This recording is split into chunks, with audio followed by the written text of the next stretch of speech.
host, Lauren White.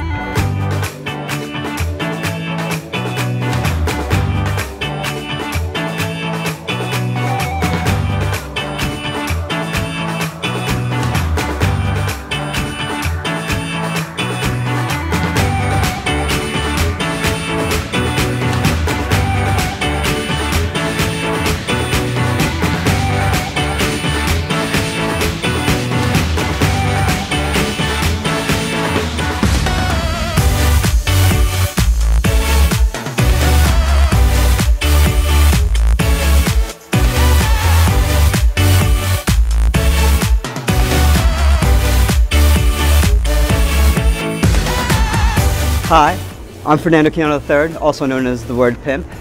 I'm a writer and spoken word artist in and around Baltimore. I've been writing since I was 8 years old. As a matter of fact, I remember my very first poem I wrote in 3rd grade. It was a limerick. It goes something like, "There once was a very small shrimp who ate till he grew like a blimp. Every day he got worse until one day he burst, and that was the end of the shrimp." As soon as the class erupted in laughter and applause, I knew I'd found my destiny, my calling. Originally, my inspiration, a lot of my inspiration came from Edgar Allan Poe, who died here in Baltimore. Although I grew up in New Jersey, and I didn't know that before I moved to Baltimore. But I read everything he wrote by the time I was 10 years old, and he taught me the first rule of writing that I follow, which is don't limit yourself. I write poetry, fiction, nonfiction, essay, memoir, because he did. Then beyond that, I drew inspiration and was drawn by just about every writer that I read, which was a lot, considering I started writing when I was 8 years old. As far as process is concerned, you know, it's a matter of when the muse hits me. I'm drawn to create by forces outside of myself, I like to think. And I know it's time to write when I just can't help myself. Well, it's National Poetry Month, April, and so I figured I'd start off with a little bit of poetry, get the audience involved, and then I'm going to transition into a memoir piece, a little piece I wrote not too long ago that was published in Smile Honey in Baltimore. To sum it up, about the time that I was 16 years old and peed my pants while I was working at McDonald's. Staring at the only photograph I had left. Easter, your head wrapped neatly in a paisley scarf. Alabaster skin set off by the scarlet of your top. All 5-0 of you dwarfing over the 3 of us. How small we were and how as big as the world you seemed to us back then. Holding Jojo's fragile little hand. Jojo in his blue denim overalls, with a strap dangling off his shoulder and his Buster Brown dude free hand gripping one link of a chain link. Your other arm held hard against Kiki's heart. Kiki with her baby doll dress and her baby doll smile and her white knee highs. And there I am, the little man all grown up at 8 or 9 or whatever. Hair, as always, waving wildly in the wind, styling my plaid polyester belted lounge lizard jacket with matching bell-bottom bottoms. Foot propped up, arms spread like I owned the world, like I knew I did.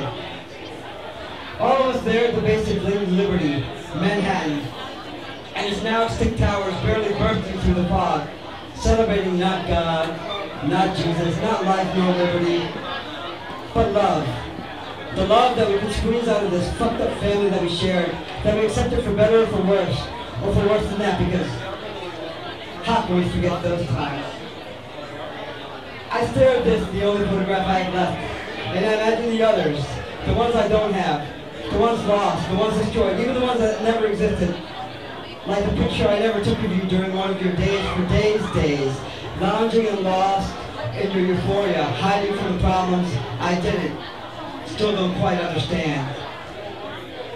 Like the picture I never took of you bruised, battered, and beaten by whatever flavor of the sick, macho sick motherfucker you were sampling. Like the picture I never took of you the day you cashed your first paycheck, leaving the drugs, the drink, the drunks, and the drama packed away neatly with your past. Like the picture I never took of you bloated, bleeding, and bleached on that hospital bed, your past unpacking itself to prevent its progress. Your presence, your life briefed down to vital signs and bad mistakes you had already paid for with interest. Staring at the tend to do quite often, more often than I care to admit. As the only photograph I have left, I am left wanting more. More than these fading, foggy, fucked up fragments that I can't quite feel. These pieces of memory that float around my head, incomplete and inane, that I can't touch, or hold like, or strum like a stringless guitar, or cry on. They don't have the power of this picture. This one picture.